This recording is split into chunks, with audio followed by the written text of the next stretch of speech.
Umthandeni ephawula ngesipho awasiphiwa uNgizwe Mchunu sokumhlonipha njengenkosi kaMaskandi esiyiflag lase South Africa kanjalo nanesikhafu. Umthandeni lento uyiveze njengento enkulu kakhulu empilweni yakhe lapha njengoba ehlonishwe uNgizwe Mchunu. Ubhale nanka amazwi ngale ukuthi ngikufundele ake ngiqale ngibingelela abaqala usijoyina kuleli khasi bafowethu ukuthi sanibonani muqala ungena ngicela wenze ubulungiswa ucindezela ibutton ka-subscribe uphinde ulike lama video engikwenzela wona kuze ulokhu uyithole ishisa zinjalo. Umthandeni Gcwamelisha umfoko kaManqele insizwe yasemdletsheni iphawule kanje ngesipho eyasiphiwa uNgizwe Mchunu. Ubhale nanka manje uthi abantu bangakuthatha njengehlaka kodwa lokhu uthi kodwa kuyena kukhulu uthi yena impumelelo yokuthandwa umhlobo lwabantu abanje luyizibusiso empilweni yakhe, kusho iGcwamelisha esho lento eyenziwa uNgizwe Mchunu.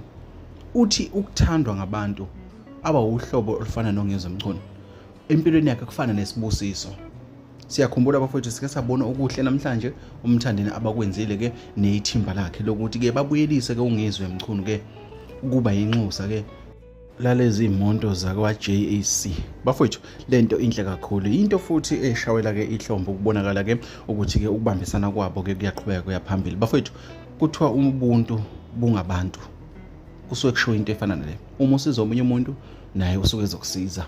Asazi bona ukuthi basizane kuphi bafika kodwa sithe asiveze lento bafowethu sisiqiniseko SA Media mase siveza indaba yeflag lokuhlonishwa kuGcwamelisha. Umthandeni useshilo ukuthi cha lento iyinto enkulu kakhulu empilweni yakhe. Uyithatha njengesibusiso ikakhulukazi uma iqhamuka kumuntu ofana noNgizwe Mchunu. Hayi bafowethu angifuni ukuthi uzwe ngami kodwa nawe ngawubeka umbheka nombono kulolu daba siphinde sidibana kwezinye bafowethu engizonitholela zona khona la kwesiqiniseko SA Media la ngalishonela bafowethu siyiphathe kahle nabasazobuya ezindleleni bahamba kahle ezindleleni kuthi nabasawongena emsebenzini bangene kahle bafowethu siphinde sidibana nje sisaphephile sisaphilile kulona leli khasi eliphethe ezeqiniso. Salute.